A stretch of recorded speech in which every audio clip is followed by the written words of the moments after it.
Et y'a tout le monde, c'est Darwin, et cette fois-ci ça sera que Darwin. Donc on va se retrouver aujourd'hui pour la 4e partie de l'arène, que je vais donc commenter en solo pour une absence de mon collègue qui ne sera pas présent. Donc c'est parti, donc on vous rappelle, on est à 3 victoires de défaite, on a perdu 2 fois contre 2 paladins.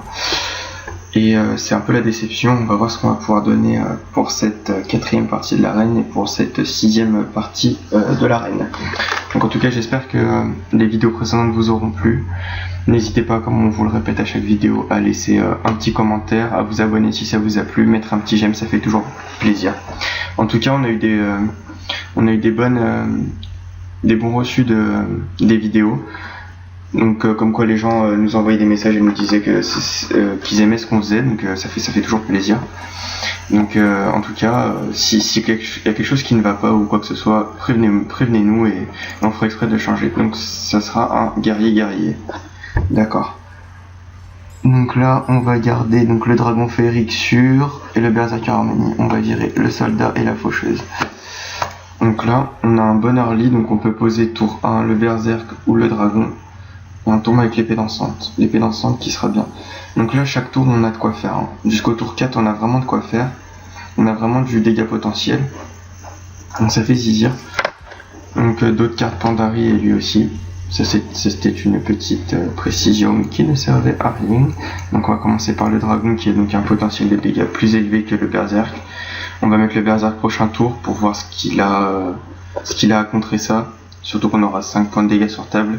Et que si lui ne pose rien à ce tour, il sera dans la mouise la plus totale. Donc les épées dansantes qui vont vraiment nous aider tour 3, il n'a pas de réponse. Et donc nous on est vraiment bien, donc on retombe sur un berserk. Donc là on a potentiellement 5 points de dégâts sur table. Donc on est vraiment en avance par rapport à lui. Après je ne sais pas ce qu'il va poser, donc en espérant qu'on puisse le clear à ce tour. Ça c'est une très bonne réponse qu'il vient de nous poser ici. C'est extrêmement chiant à gérer. Donc on va quand même mettre l'épée dansante. On va lui taper dedans. Et on va s'arrêter là. Donc là, pourquoi j'ai tapé dedans? Pour activer l'accès de rage de mon berserk harmonie. Donc pour qu'il soit en 5-1. Et que potentiellement au prochain tour, s'il met une autre créature, que je puisse lui clear sa créature. De façon à que sa râle d'agonie donc soit activée et que votre adversaire place un serviteur de son deck sur le champ de bataille et il la remonte, il ne pourra pas la reposer. Donc là, qu'est-ce qu'on va faire? C'est une très bonne question, je ne sais vraiment pas. Encore un berserk harmonie. Je pense poser...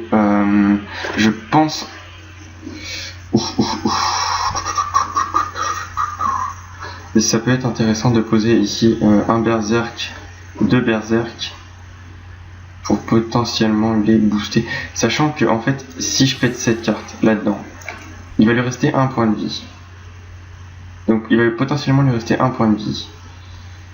Et après je vais pouvoir taper sa carte. Ou non, je vais faire ça. Je vais faire ça comme ça, ça comme ça, ça comme ça. Comme ça au prochain tour j'ai un potentiel de clear, donc ça 2-8. Je peux la tuer avec ma 4-1 et ma 4-3. Pour pouvoir donc faire proc sa râle d'agonie. Ok, donc avec ça il va la péter là-dedans. Sauf qu'en fait il va repasser. D'accord. Ok, donc qu'est-ce qu'il va faire? Qu'est-ce qu'il va clean? Ok, ça c'est normal. Et ça c'est normal aussi. Donc là on va pouvoir poser notre chevalier de la mort spectrale. C'est ce qu'on va faire. Et on va lui mettre les dégâts. Là on est vraiment très bien. On a 2 créatures sur table. Il a juste son arme. Il a 17 points de vie. On a tous nos points de vie. On a 2 quoi clear sur table. On a potentiellement 2 berserkers harmonie. Donc c'est plutôt pas mal. Ok, ça me dérange pas. Ça me dérange vraiment pas. D'accord, il se reprend 4 points de dégâts. Ça fait très mal. Il a vraiment très mal. Sachant que j'ai une exec au prochain tour. Donc là ce que je vais faire en fait c'est que je vais le... Je pourrais l'exec à ce tour-ci. Je pourrais exec sa carte à ce tour-ci. Et je pense que c'est ce que je vais faire. Je vais me prendre 6 points de dégâts, mais franchement, 6 points de dégâts pour les détruire, une 6-7. Je suis toujours en avance. Potentiel. Là, s'il ne me tue pas de carte, je le finis. Je le finis parce que j'ai 4, 6, 9. J'ai 9 points de dégâts pile poil. Donc c'est parfait. C'est vraiment parfait. D'accord. Donc là, il va me taper ma 3-3. Attendez. Oui. Qu'est-ce qu'il met? Ah, le fait chier. Fait chier. Donc là, il est donc à 8 points de vie. On va voir ce qu'on tombe là maintenant. Oh, là, si on tombe sur l'heure le sang, mais... Si on tombe sur l'heure le sang, mais c'est vraiment cool. Marche soleil.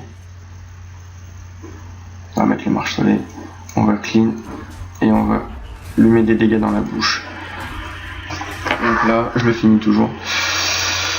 À moins qu'il ait une très grosse réponse à me donner. Mais en disant bien joué, je ne pense qu'il a aucune réponse. Heurtoir, d'accord. Il pourrait remettre sa 2-8 pour tempo. Et non, il va donc se prendre les dégâts. Donc bien joué, j'ai gagné. Voilà, donc là on est donc en 4 victoires de défaite. On va pas lui casser les bonbons, on va le finir tout de suite. On va pas faire le mec qui pose masse carte pour montrer qu'il avait encore des trucs, ça sert absolument à rien. Donc voilà, victoire.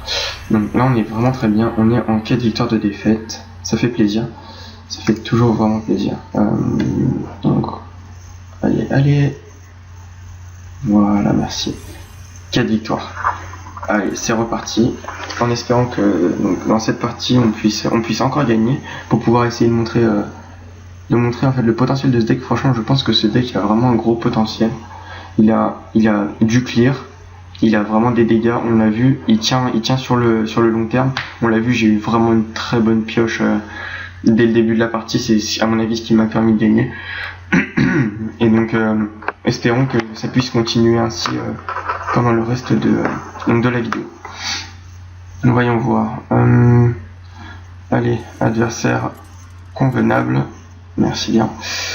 Donc après pour vous parler donc des futures vidéos. Comme je l'ai expliqué dans une dernière vidéo, je compte stream et je devrais stream ce week-end. Si tout se passe bien. Voilà. Si tout se passe bien, ce week-end je stream et je vous proposerai donc du League of Legends en partie, avec peut-être un petit peu d'Hearthstone en compagnie de Folkies. On va essayer de faire des 1v1, des trucs fun. Y a pas de souci. On va vous donner du bon jeu, du beau jeu. Du beau jeu, et on va voir ce qu'on tombe. Ah, je vais passer notre tour. On va pas faire pièce arme, sachant qu'après on peut faire pièce berserk, qui je pense sera plus worth it. Parce que si on fait pièce berserk, et que lui après il nous met 2 créatures pour essayer de clear. Après on met un enchaînement, ça va boost le berserk en 4-4. Ça sera vraiment bien, ça sera vraiment très bien. Ghoul instable. Nickel. Est-ce que j'irai pas clear sa Ghoul avant de poser mon berserk? Non. Sa Ghoul est très bien. Sa Ghoul est très bien, sachant que elle a une très belle passive. Inflige 1 point de dégâts à tous les serviteurs. Donc après j'arme, bim, je tue sa Ghoul. Après mon berserk va être en 4. Je vois qu'un serviteur, d'accord. Donc il va être en 4-4 et en 4-3, une 4-3 tour 3, ça fait mal, ça fait très très mal. Et là au pire s'il la booste, j'exec. J'exec comme ça je ne laisse rien sur le board. Très bien. Il va faire quoi? Il va faire un feu de lame, c'était sûr. Ça fait chier. Ça fait vraiment chier par contre. Mais il perd des cartes. Ok.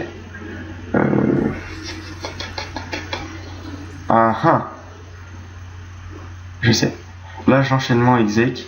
Donc si j'enchaînement, tac tac, les deux ils perdent un point de vie, exec. Et ça passe.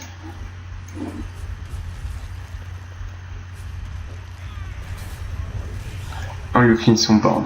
Là on n'est pas trop mal, sachant qu'on a 3. Là il devrait connect. Il y a des vraies connexions je pense. Au prochain tour on n'a pas vraiment de vraies réponses. What? Place un démon aléatoire de votre main sur le champ de bataille. Espérons qu'il n'ait pas de démon dans sa main. On va le clean tout de suite, hein. On va pas chercher à comprendre. Je pense pas qu'il ait démon dans sa main. Et malheureusement il en a un. Et il en a un qui fait très mal. Qui fait très mal. On va lui dire bien joué.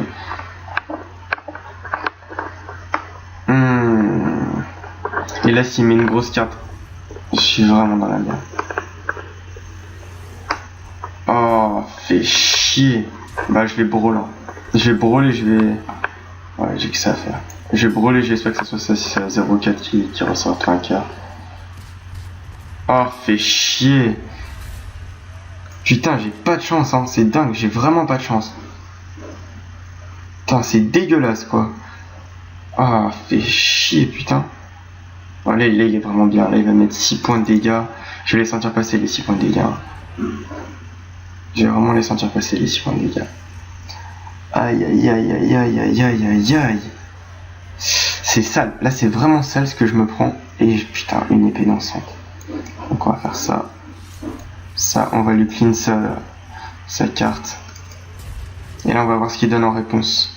Parce que l'avantage, c'est que là, si il go trade mon épée dansante, je mets mon baron gueudon, prochain tour, son infernal meurt. Et moi, j'aurai toujours tous les autres personnages. J'aurai toujours mon baron gueudon en 7-5. Et là, il faudrait qu'il me mette des cartes à 2 points de vie. Qu'il me mette des cartes à 2 points de vie. Ça serait appréciable. Oh non, il va pas la booster. Oh, il la booste. Ah non. Ah si, ah bah si, il la booste. Il la booste en 8-8 et ça fait chier. Et ça fait chier. Ok, bon, là j'ai l'enchaînement. L'enchaînement, il me servirait à quoi? Il me servirait... Ah bah putain, là je suis dans la merde. Et dans la très grosse merde. Je crois que j'ai perdu en fait.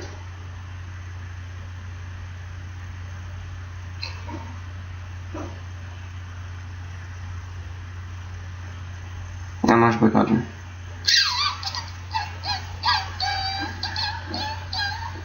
C'est quand même tendu là en fait. Ah ouais, déjà je vais marmor up. Je vais enchaînement. Allez, on y va, on max à faire de toute façon, on ne peut pas faire mieux.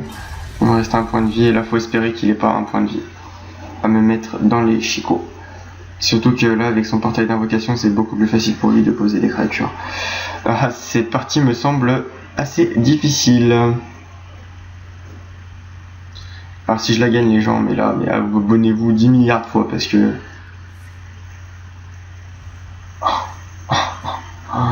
Oh, ça c'est méchant. Ça c'est... Bien joué. Bon bah c'est perdu. Il a très bien joué. Sa carte... le fait qu'il pose à 6-6 m'a vraiment détruit quoi. Waouh, Folkis vient d'obtenir la carte Aile de mort. Bon bah bien joué. Bien joué. Putain, t'as de la chance mon gars. Je vais lui dire putain. T'as de la chance d'avoir eu cette carte. Donc nous on va voir ce dont on va tirer avec les cartes. Puis je vais vous laisser là-dessus. Je suis vraiment déçu que cette arène se finisse comme ça.